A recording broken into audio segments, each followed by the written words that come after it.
It's that familiar word in yellow that can make you see red. I want to get where I'm going on time. There's a lot of nickel and diming.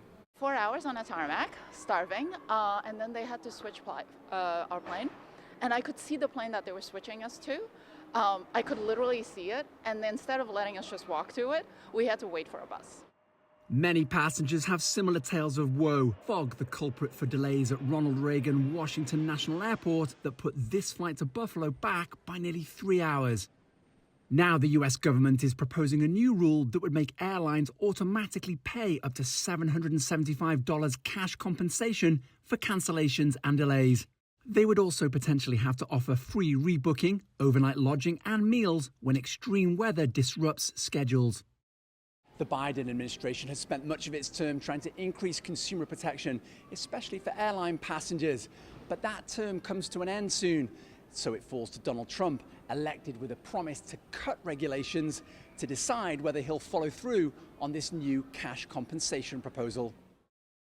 Some airlines are counting on the incoming Trump administration to scrap the idea, and some carriers stand to lose more than others if the rule is enacted.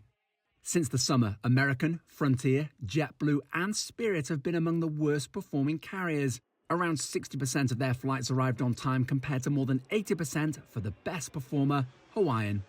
Lobbyists say forcing airlines to pay cash compensation would drive up ticket prices, and some passengers think even if this rule is enforced, carriers will find a way around it. I've also read about airlines padding departure times. So I'm an economist, so I start thinking about how do you actually calculate what is delayed. Like if airlines just post that the flight takes 5 hours when it takes an hour, then they'll never be delayed.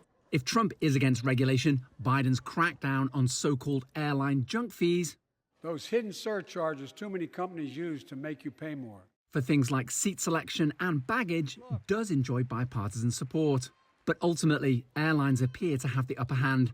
The recent Thanksgiving holiday weekend set a new passenger record, and airlines expect to break it again next year, along with reaping record profits. Owen, Fairclough, CGTN, Washington.